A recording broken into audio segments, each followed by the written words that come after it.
Thiruvananthapuram metro അലൈൻമെന്റിന്റെ അന്തിമ രൂപരേഖയ്ക്ക് ഈ മാസം അവസാനത്തോടെ സംസ്ഥാന സർക്കാർ അംഗീകാരം നൽകിയേക്കും. ഇക്കാര്യത്തിൽ വ്യത്യസ്ത അലൈൻമെന്റ് നിർദ്ദേശങ്ങൾ സമർപ്പിച്ചിട്ടുണ്ടെന്ന് Kochi metro rail limited managing director Loknath Behera പറഞ്ഞു. അലൈൻമെന്റ് നിർദ്ദേശങ്ങളിൽ ഡൽഹി മെട്രോ റെയിൽ ലിമിറ്റഡ് തയ്യാറാക്കിയതും ഉൾപ്പെടുന്നു. അത് പൂർണ്ണമായും സാങ്കേതിക അടിസ്ഥാനത്തിലാണ്. ലഭിച്ചിട്ടുള്ള നിർദ്ദേശങ്ങളിൽ ഏറ്റവും അനുയോജ്യമായ അലൈൻമെന്റ് ഏതാണെന്ന് സർക്കാർ പരിശോധിച്ചു വരികയാണ്. ഈ മാസം അവസാനത്തോടെ അന്തിമ തീരുമാനമുണ്ടാകുമെന്നാണ് പ്രതീക്ഷിക്കുന്നതെന്നും ബെഹ്റ പറഞ്ഞു. അലൈൻമെന്റ് തീരുമാനിച്ചു കഴിഞ്ഞാൽ പദ്ധതി കേന്ദ്ര സർക്കാരിന് അയക്കുന്നതിന് മുൻപ് KMRL വിശദമായ റിപ്പോർട്ട് തയ്യാറാക്കി മന്ത്രിസഭയുടെ അംഗീകാരത്തിനായി അയക്കും.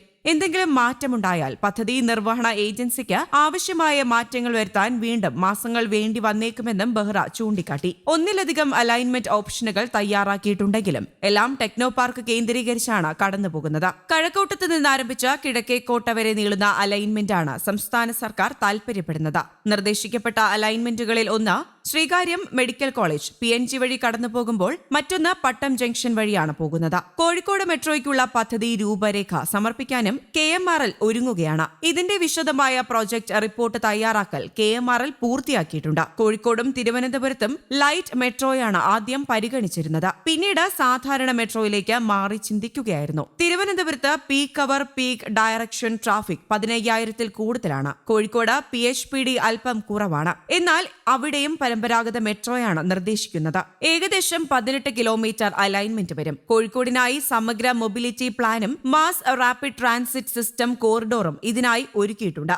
എന്നാൽ KMRL ഇതുവരെ സർക്കാരിന് സമർപ്പിച്ചിട്ടില്ല എന്നും ബെഹ്റ വ്യക്തമാക്കി. കേരളത്തിൽ കൊച്ചി ഉൾപ്പെടെ 11 സംസ്ഥാനങ്ങളിലെ 23 നഗരങ്ങളിൽ 1000 കിലോമീറ്റർ പാതയൊരുക്കിയ ഇന്ത്യയിലെ മെട്രോ റെയിൽ ശൃംഖല ലോകത്ത് തന്നെ 2ാം സ്ഥാനത്തേക്ക് കുതിക്കുകയാണ്. 2022-ൽ ജപ്പാനെ പിന്നിലാക്കിയാണ് മൂന്നാമതെത്തിയത്. ഡൽഹിയിൽ ഗാസിയാബാദ് മീററ്റ് 13 കിലോമീറ്റർ, പടിഞ്ഞാറൻ ഡൽഹി ഹരിയാന കുണ്ട്ലി 26.5 കിലോമീറ്റർ പാത ഉൾപ്പെടെ പൂർത്തിയാകുന്നതോടെ ഇക്കൊല്ലം തന്നെ 2ാം സ്ഥാനമെന്ന നേട്ടത്തിലെത്തും. കേന്ദ്ര നഗര മന്ത്രാലയത്തിന്റെ റിപ്പോർട്ടിലും ഇക്കാര്യം സൂചിപ്പിക്കുന്നു.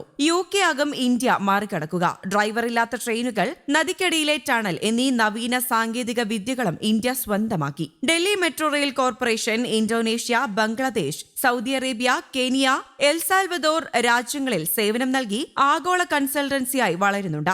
വാട്ടർ മെട്രോയും മെട്രോ റെയിലുമുള്ള കൊച്ചിയെ കേന്ദ്രം പ്രത്യേകം അഭിനന്ദിക്കുകയും ചെയ്തു. 2021 ഡിസംബറിൽ കൊച്ചിയിൽ തുടങ്ങിയ വാട്ടർ മെട്രോ മറ്റ് പല സംസ്ഥാനങ്ങളും മാതൃകയാക്കും. കൊച്ചിയിൽ 23 ഇലക്ട്രിക് ബോട്ടുകൾ സർവീസ് നടത്തുന്നു. 15 റൂട്ടുകളിലായി ഇവയുടെ എണ്ണം 75 ആക്കാനാണ് ഇപ്പോൾ ശ്രമം നടക്കുന്നത്. വാട്ടർ മെട്രോയും മെട്രോ റെയിലുമുള്ള കൊച്ചിയെ കേന്ദ്രം പ്രത്യേകം അഭിനന്ദിക്കുകയും ചെയ്തിട്ടുണ്ട്. 2021 ഡിസംബറിൽ കൊച്ചിയിൽ തുടങ്ങിയ വാട്ടർ മെട്രോ മറ്റ് പല സംസ്ഥാനങ്ങളും മാതൃകയാക്കും. കൊച്ചിയിൽ 23 ഇലക്ട്രിക് ബോട്ടുകൾ ഇപ്പോൾ സർവീസ് നടത്തുന്നുണ്ട്. 15 റൂട്ടുകളിലായി ഇവയുടെ എണ്ണം 75 ആക്കാനുള്ള ശ്രമവും ഇപ്പോൾ നടക്കുകയാണ്. News desk Kerala Kaumudi.